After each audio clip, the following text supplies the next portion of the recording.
Happy Tuesday. This one's going to be a little bit different, so I decided to get a little bit comfortable here.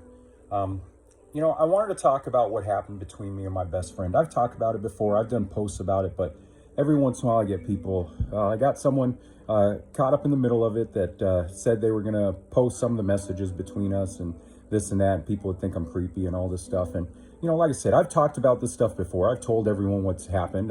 In my videos and in messages and stuff, I have, but I figured I'll talk about it. So, whole history pretty much starts out with, great conversations, great sharing of personal stuff between each other and stuff, related to a lot of different topics that are very personal. There was a lot of openness and stuff between that. And, our friendship grew very deep over that. Then there was a point where, they felt very alone and stuff. They didn't have anyone else. And, they were going through a really rough period of time. And I was there for them. I was there for them pretty much 24/7. Whenever they needed to talk, whenever they needed, a pick me up, whenever they needed some positive reinforcement, yada, yada, yada, I was there for them, and I didn't do that. They're under no obligation. I don't do that stuff because someone owes me after that or anything like that. That's just not how I am. I like to be there for people. I really do. That's my personality. That feeds me. So it was my pleasure. There was no obligation. There's nothing like that. I like doing that for people. So I want to make that clear. Everything that I do for other people, I do because I want to. I do because I like to. My relationships, and I've talked about transactional relationships before, my relationships are not transactional relationships. There's not a I give, so you give. There's not a I did this, you did that. I do not operate like that. Everything I do, I give freely, period. You can call it a theological thing if you want to look in scripture and stuff and kind of get an idea of why I do that or what has influenced me. You can look up in scripture and you'll learn about, freely you've received, freely you give. So that's what I do for people. So I was there for them through a very rough time and stuff. And, they got through it. They dealt with different things. It was kind of a eye-opener for me, eye-opener for them, learning a bunch of stuff about mental health and different neurodivergencies and stuff during that period. But as things got better, we began to talk less and speak less. But I was going through my own mental health issues, and I didn't really understand it at the time, but it had been going on for a while. And one of the big problems with me is that as I'm going through something, I'm the type, I'm going to get through it no matter what happens. And usually when I'm getting through it, I don't realize how bad it actually is. It's usually afterwards where I can look back and I'm like, my God, you were a mess. How did you even get through that? That's just how I am. So I'm going through all this stuff in my own head and dealing with stuff. And, I'm thinking, hey, maybe this is triggers from old relationships and stuff, old relationships where I was close to people. Maybe because I'm so close to them, it's bringing up that stuff. So I started thinking back to all the traumatic times, all the painful times in my life, just because I'm like, I'm not upset with those people. I'm not mad at those people. I'm not hurt by it anymore. It's been so long. I don't care. I've forgiven those people and stuff. Why is this stuff affecting me? So it's just getting worse and worse and worse and worse and worse. It really is. In my head, I'm just going crazy. And now, like I said, me and my best friend, we're not talking as much, so I can't share with them. And one of the things is with them is the only time I was getting peace. When I was with them or talking to them or whatever, my mind would stop with the spinning of all that crap, and I'd feel good, for those minutes or moments or however long it'd be, I'd actually feel good. So it got to the point where I started having anxiety knowing that when that's over, when the conversations is over, the time spent together is over, I'm going to feel miserable again. So I started having anxieties during the hangout because I was like, I don't want this to end because I was in such disarray. And like I said, I didn't know why. So I became very possessive, very clingy, very, desperate for their attention, just really, really bad. I don't know what other way to put it. It was really awful. It was really unfair to them. It was really something they didn't know how to deal with, and I didn't expect them to. So time goes on, things are just getting worse and worse in me. I talked to a doctor. I got medication for anxiety, but my issue isn't anxiety. So that medication wasn't really the right thing for me and probably made things worse. So we can flash forward. Things are going good. June 11th happens. I go out with them to have pizza and stuff. They called me up, a day or two before and said, hey, what are you doing? I was like, hey, yeah, I'd love to do that. I had another event in the evening, and I usually don't do multiple things in the day when I have an event in the evening because, that's just how I am. Well, I learned why later. But so we went out, great time, wonderful time. And we talked really a lot and stuff. And leaving that day, I actually felt good. I didn't feel that anxiety or that, I didn't feel that awful feeling.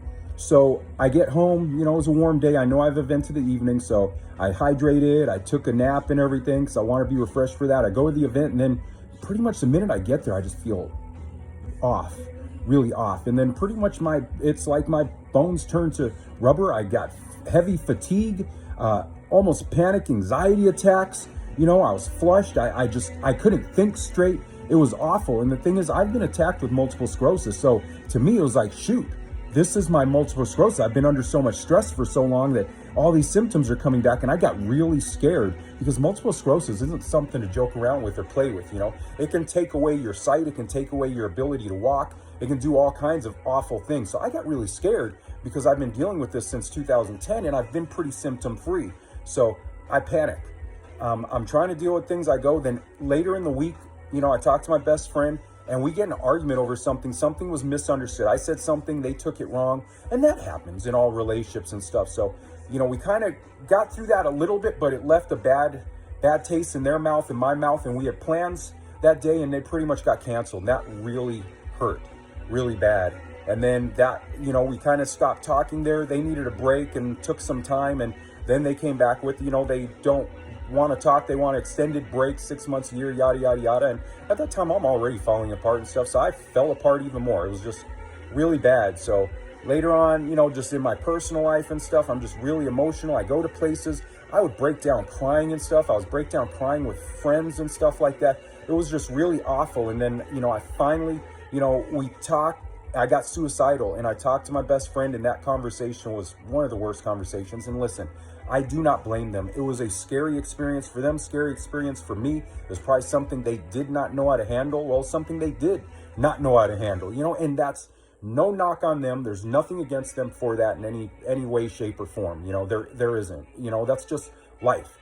So that happened, and that was pretty much the straw that broke the camel's back with them. They couldn't deal with that stuff. It was really deep. It was really huge and really traumatic for them, and I don't blame them. So after that, I ended up, looking for help. So first it started, I had already been studying stuff for autism and stuff and seeing stuff for ADHD, but I didn't really understand it. And then one of the online therapists was like, hey, you should look into ADHD. I think, some of your symptoms might be that. So started with self-diagnosis, going to attitudemag.com. And when I started learning about ADHD, my eyes opened wide. I was like, that's me.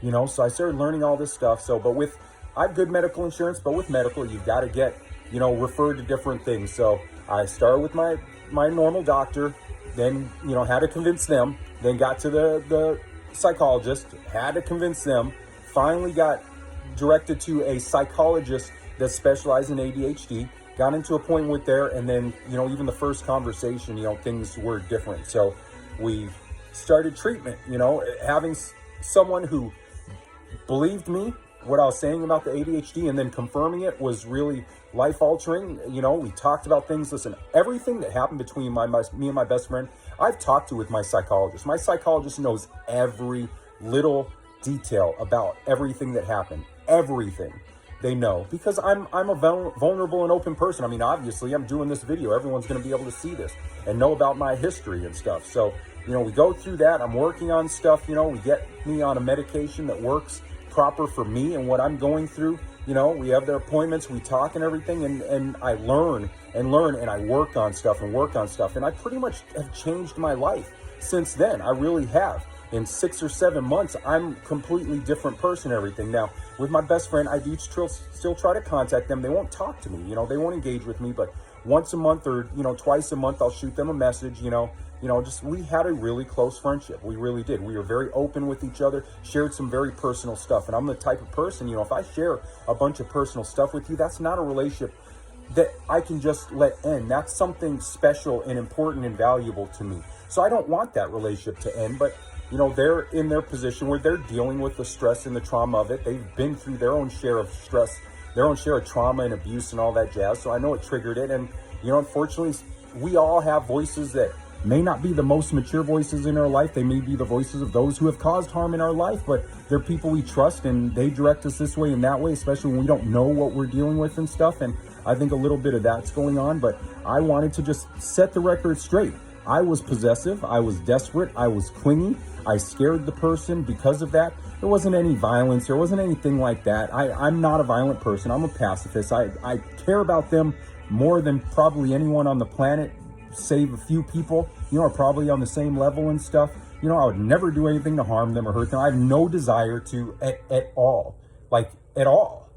I love them to death. They're one of the most special people in my life. Like I said, I would give my life to protect them. And anyone who really knows me knows if I say something like that, that's genuine, that's authentic. So I was accused that I'm emotionally manipulative, that I'm doing this stuff and that I'm, creepy and this and that. So I just wanted to set the record straight and just put everything out there. This is what happened. This is what I did. I admit my faults in this and how I overreacted to things. Some of the conversation we had, they would write things and I took it completely wrong. Looking back and rereading stuff, I can see that I was out of my mind. And if you actually look up, or research people who are late diagnosed with ADHD, autism, stuff like that, you'll notice the story is very similar. We go through a mental breakdown. Some kind of wild thing happens. We act completely out of character. Our minds break. And that's when we finally get help and we learn this stuff, and it's such a relief. It teaches us about rejection sensitive dysphoria, teaches us about emotional regulation, all that stuff. And once that happens, we change our lives. So that everything has changed. I'm not the same person as I was 6 or 7 months ago. And that's another thing. I know in my best friend's life that a lot of people who have harmed them haven't gone and gotten help, haven't done the work to change that, especially not as much as I have. So that's also a thing that's hard to let go, because I'm like, I know I've put in that work. Not that they're obligated to be friends with me or anything like that. It's not like that. But because of how close our relationship was, I expected more compassion, more empathy and stuff on that. But I also know there's voices in their life that are not that empathetic, and that is what it is. I have no control over that. So I'm just wanting to give it time, but I wanted to just address this and talk about what I did and everything so that it's clear, that it's out there, and no one can use it as threats. Because I've found, and I've told people before, why I'm so open, why I'm so vulnerable is because no one can use this against me if I put it out there. No one can threaten me if I put it out there myself. So I'm putting it out there. This is the entire story. It's maybe long, maybe you listen to it, maybe you didn't, but this is everything. So I love all y'all. I love my best friend. I have no ill will towards them. I have no ill will towards the person who threatened me. I have no ill will towards anyone. I am not a person that harbors anger. I'm not a person who harbors vengeance. I have nothing like that. I'm laid back. I'm a peaceful person. My whole goal in life is that everyone gets along, that everyone has wonderful, strong, healthy relationships. That's what I have worked towards to have with this person, to have with other people. I've seen the fruit of it in life with my children. Anyone who's been paying attention has seen that my relation with my children have blossomed. We're spending more time together, and we're spending some really wonderful quality time together. And the looks on their faces when we're together, and just seeing that, I know things have changed in my life because I can see that joy in my presence that they have. And that's an awesome thing. And I just want to have that with my best friend again. That's the whole story. Have an awesome Tuesday. You're awesome, amazing human being. Peace out and bye.